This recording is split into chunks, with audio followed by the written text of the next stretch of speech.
धनबाद जिले के हीमोफीलिया से पीड़ित मरीजों ने गुरुवार को एसएनएमएमसीएच के अधीक्षक डॉक्टर डीके गिंदोरिया से मुलाकात कर अस्पताल में आवश्यक दवाइयों की उपलब्धता सुनिश्चित करने की मांग की।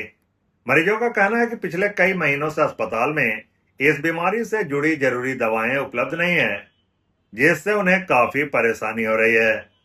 हीमोफीलिया से पीड़ित अश्विनी कुमार सिंह ने बताया कि राज्य सरकार की ओर से पहले सरकारी अस्पतालों में इस बीमारी के मरीजों को वैक्सीन और जरूरी दवाइयां उपलब्ध कराई जाती थी, लेकिन पिछले करीब 8 महीनों से दवाओं की खरीद नहीं हुई है, जिसके कारण मरीजों को इलाज में कठिनाई हो रही है। ये बीमारी के लक्षण क्या क्या हैं? ये बीमारी सर ऐसे डिटेक्ट नहीं होता है, ये नॉर्मली डिटेक्ट नहीं होता और इसका जांच जो भी है वो दो या तीन जगह पूरे इंडिया में हो पाता है। एक कलकत्ता है, एक वेल्लोर है और तीसरा मुंबई है। 3 ही लैब है जहाँ की इस बीमारी का डिटेक्शन हो सकता है। अदरवाइज अभी तक ऐसा इंडिया में और कोई लैब नहीं है जहाँ की इस बीमारी का लक्षण को पहचाना जा सकता है। बीमारी में होता क्या है? इस बीमारी में होता यह है कि जब ब्लड हमारा या चोट लग जाए या किसी भी तरह, इस बीमारी में तो सबसे ज़्यादा ये होता है कि ब्लड खुद ब खुद हो जाता है, इंटरनल ब्लीडिंग, और ये ब्लीडिंग बंद होता नहीं है। तो अगर बंद नहीं होगा, हाथ का ब्लीडिंग की वजह से या नी की ब्लीडिंग की वजह से बहुत का जॉइंट्स जो है वो खराब हो रहा है। इंटरनल ब्लीडिंग में जैसे पेट का ब्लीडिंग हो गया, अभी अगर हमको फैक्टर नहीं मिलेगा तो वो तो ब्लीड होता रहेगा, वो पेशाब के रास्ते जाए या क्या जाए नहीं जाए, या ब्रेन में अगर ब्लीड हो गया तो इमीडिएटली अगर मेडिसिन नहीं मिलेगा तो पेशेंट मैक्सिमम 8 घंटे 10 घंटे ज़्यादा से ज़्यादा 1 दिन सर्वाइव करेगा। उसके बाद मरीज सीटू दास ने बताया कि यदि उन्हें चोट लग जाए या वह गिर जाएं, तो शरीर से खून बहना बंद नहीं होता और प्रभावित हिस्सा सूज जाता है। उन्होंने कहा कि बाहरी चोट का इलाज किसी तरह संभव है, लेकिन अगर अंदरूनी ब्लीडिंग हो जाए तो स्थिति बहुत गंभीर हो जाती है।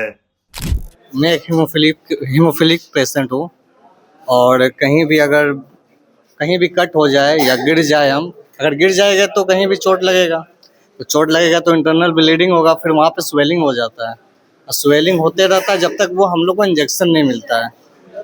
ठीक है, जब तक हम लोग को इंजेक्शन नहीं मिलता है तो ही आप मेरा ब्लड को क्लॉट होगा, वो नहीं तो नहीं होगा। ठीक है, अगर कटेगा तो भी बहते रहेगा और अगर इंटरनल लगा चोट कहीं तो वो स्वेलिंग हो जाएगा और फिर बहुत ज़्यादा पेन, रात भर दर्द देता है, पूरा एकदम चिल्लाना पड़ता है दर्द से, बहुत ज़्यादा प्रॉब्लम होता है।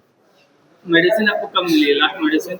लास्ट अभी तो अवेलेबल है मेडिसिन, यही आपको 15 दिन और होगा, जितना बचा हुआ है 15 दिन मुश्किल से चलेगा, उसके बाद खत्म हो जाएगा। तो हम लोग यहाँ पे अगर किसी का से जान जा सकता है हम लोग का। ज़्यादा डर रहता है पैर वैर का तो हम लोग आइस वाइस सेक लेते हैं, ठीक है, पर अगर ज़्यादा होता है तो पेट में या सर में अगर ब्लीड कर गया, अगर सर में चोट ही लग गया या पेट में ही चोट लग गया तो इंटरनल ब्लीड होगा, तो इसमें ज़्यादा रिस्क है और पैर उड़ में भी लगता है तो वो डैमेज होते रहता है। ये मेरा लेफ्ट नी है, ये मेरा पूरा डैमेज हो चुका है।